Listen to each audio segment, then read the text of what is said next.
So before this, you remember this, right? It's out now. Yep. Before this show, right? Definitely before this trilogy. What a mess, right? Before this, Rogue One. Before this, right? Before this, you remember Dark Talon, right? Definitely before this, the Clone Wars, right? Before the prequels, I honor these prequels. I have them for a long time. And of course, before the trilogy, the original trilogy, there's Vader himself. You had this. This was, of course, the Star Wars. And we're going to be looking at, in particular, issue number 0. So this was the official guide to a different galaxy. And if I may, I like to put him a little bit closer, or, it's hard. The editing process of things, right? So let's do that. Here it is, the Star Wars. Now this, you're hearing some general orchestra music, because there was no, George Lucas had come up with different things in mind. So we're just looking at, the guide to this, okay? Here it is. Now what I find disgusting, unfortunately, is that, and I'll talk about this again on issue 1, is that Disney and Marvel kind of put their hands all over the digital versions of these comics. And so you don't see Dark Horse mentioned. Like Dark Horse got 66. Now, that's going to change hopefully soon with the new Dark Horse run. But for now, we're looking at these concepts. These are concepts that George Lucas came up with. This was the original George Lucas cut. How does one go about redefining and redesigning something so ingrained in our shared consciousness as Star Wars? Stick too close to what has been established in the films, and your efforts may be perceived as derivative or bland. Stray too far from the established designs, and you risk losing the flavor altogether. So how do you make the exotic more exotic? So first you go back to the basics, you pull from the initial unused designs. So these are all the things that George Lucas worked on. As to these are hints as to what he envisioned before subsequent versions of the script required new or different designs to be produced. But events were moving quickly during the roll-up to production of the first film, and there were many characters, vehicles, and locations in the Star Wars that were designed back in the mid-70s. I remember George Lucas in mentioning 1973 about the concept of Mustafar and how Mustafar was going to look, and his final fate. What you're seeing now, what I'm going to show you, I'm not sure if I'm going to show you as early as tomorrow, but I'm going to show you soon. And these are the ideas that he came up with before he rewrote. Everybody knew, like at one time, Luke Skywalker was going to be a child, or not a child, but a little person, a dwarf, or a female. And then he changed things around. So that's what we did. We have assembled here is a small sampling of literally hundreds of designs produced for this series.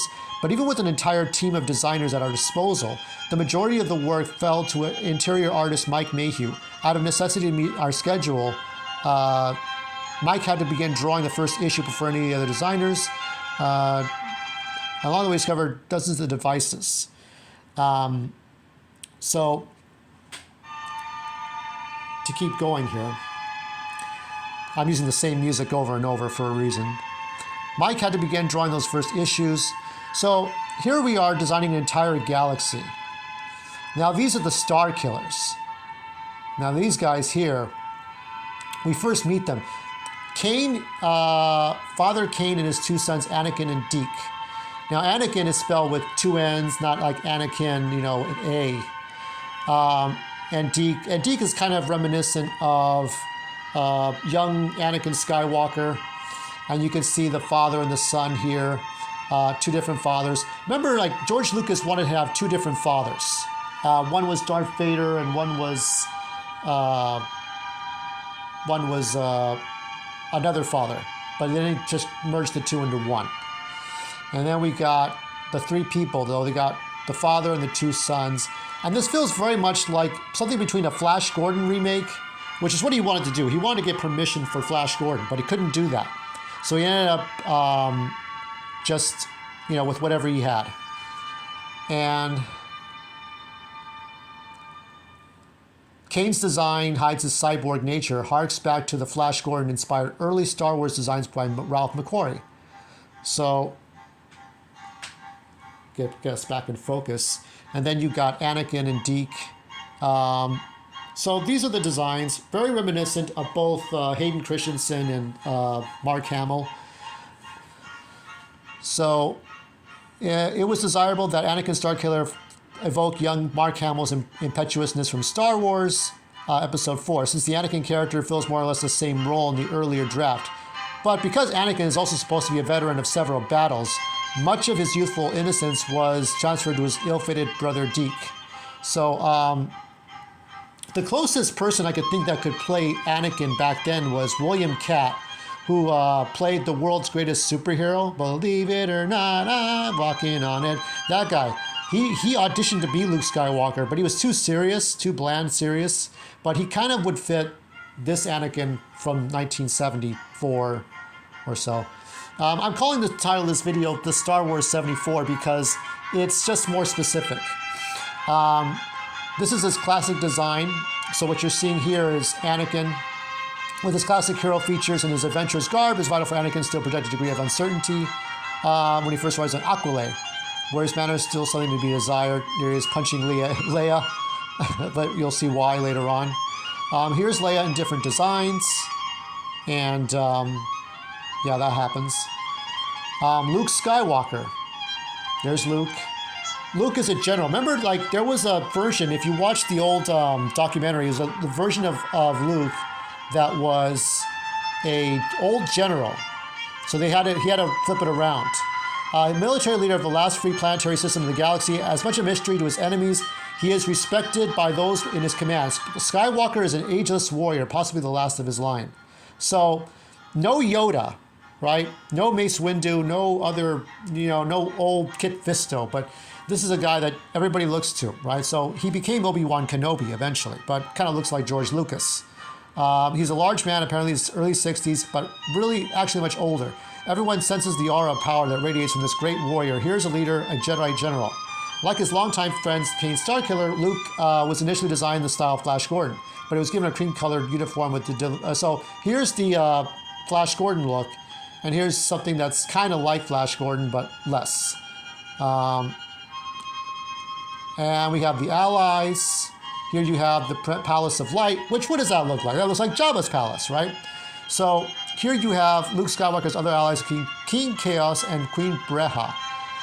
So this was originally supposed to be like Naboo, what Naboo is now. In fact, Naboo is kind of derived from a little bit of Jabba's palace.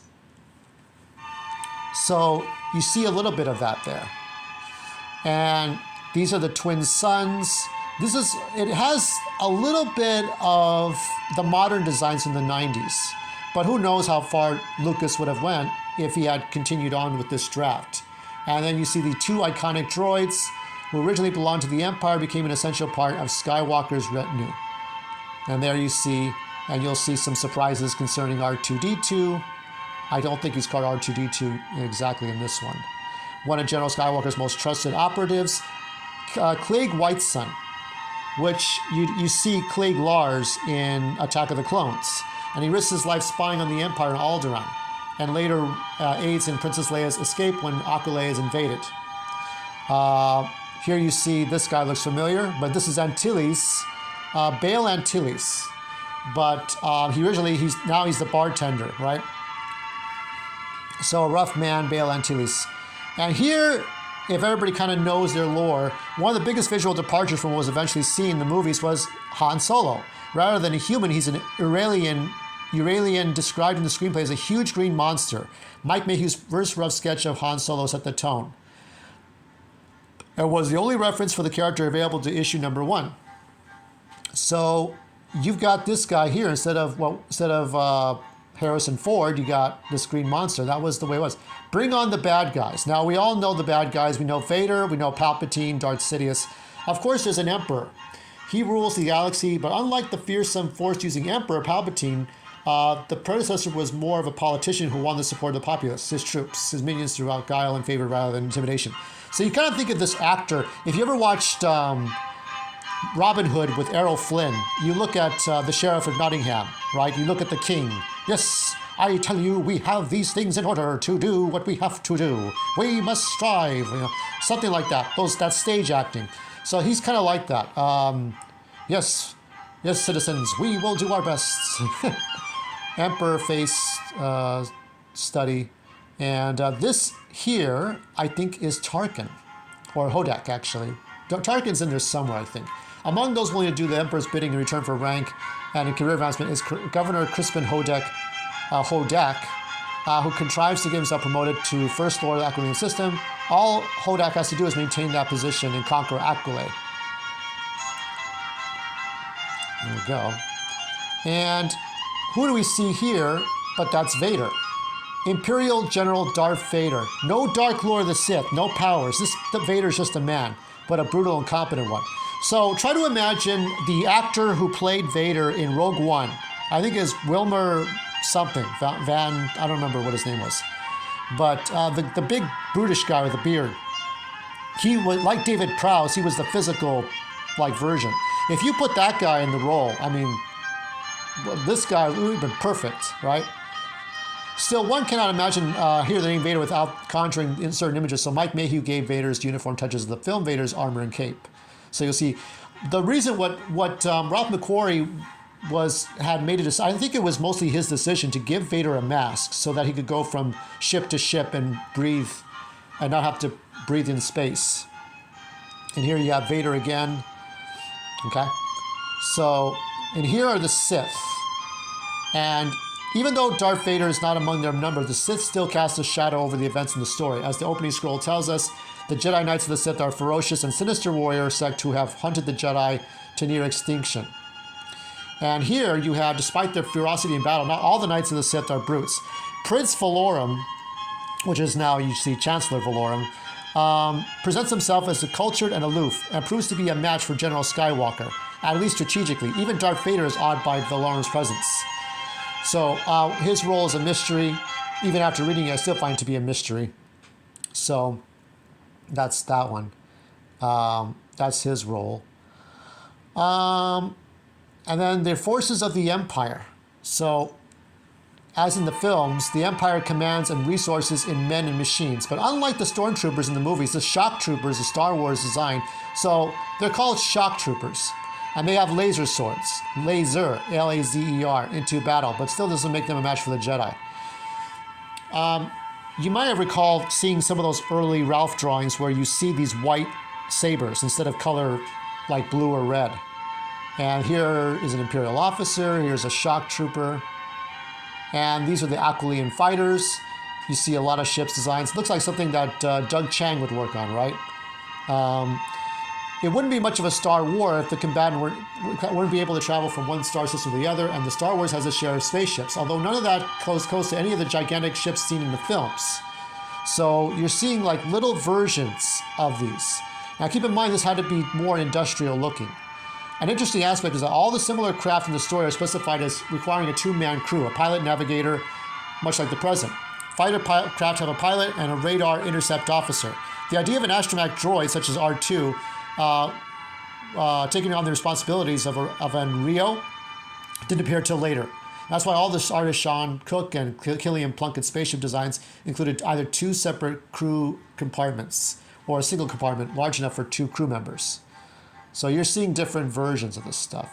Star Destroyers, they're much smaller because also in the Aquilian fighters, Sean Cook also produced a section of possible Imperial fighters before it was decided to go with Mike Mayhew's film-inspired miniature Star Destroyer for this story's two-man destroyers.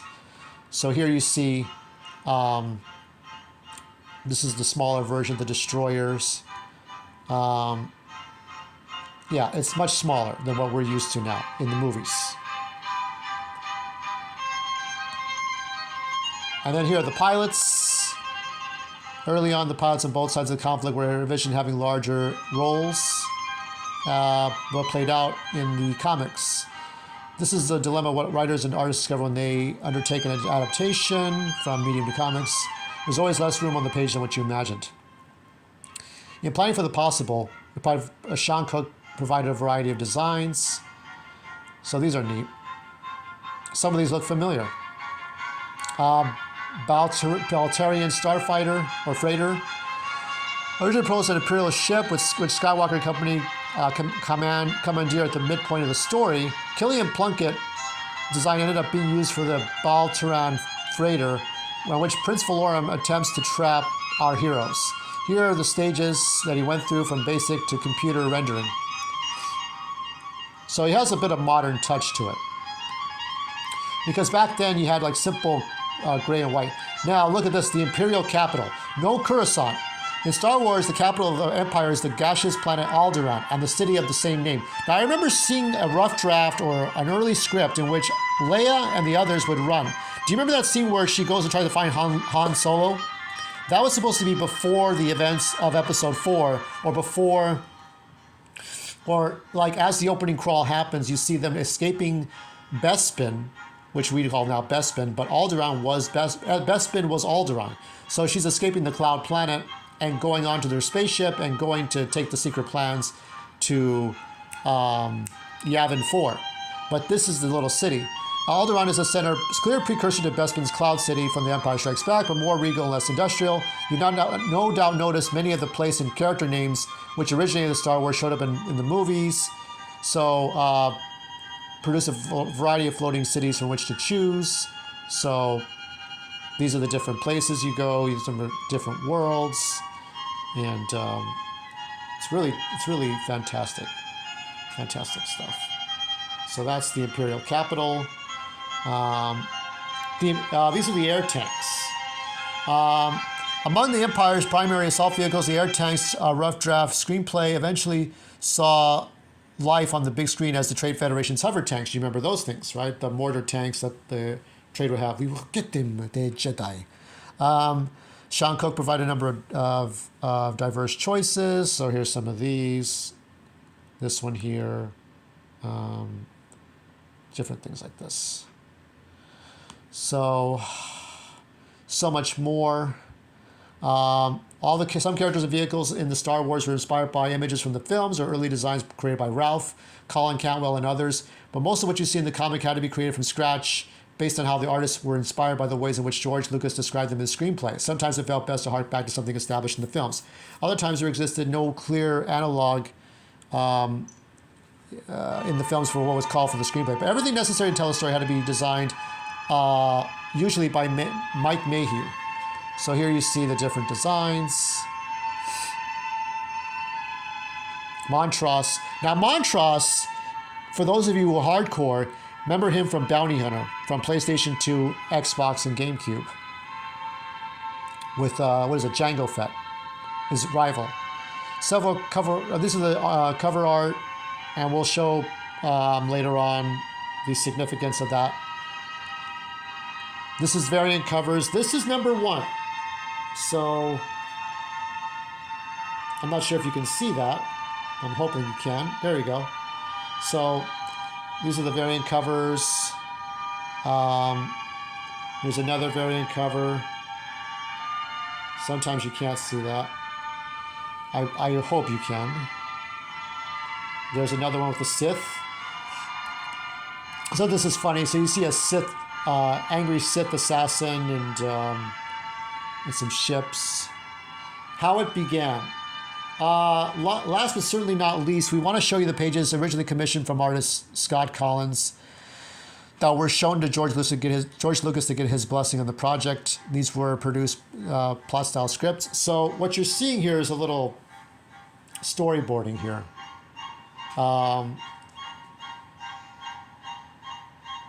It's very hard to get this sharp enough for you to see, but I'm going to try to show you as much as I can. There's the Sith Lord. I remember Sith Lord was created back in the 70s, before the prequels and all that. Padme's name, I think, according to George Lucas, was always kept secret.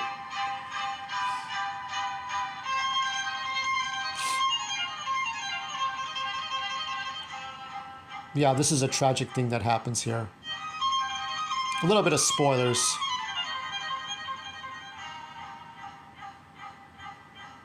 More images. I won't explain these now because they're going to be spoilers. But if you haven't read the stories yet. But everything you see here reminds you very much of the original trilogy and some of the new trilogy. Now keep in mind this is 2014, before Rogue One, Disney acquisition. This is the last original series for Dark Horse. And that's it. And I wanted to show you very much what that was about. There is more in the series, but hopefully you got to see it.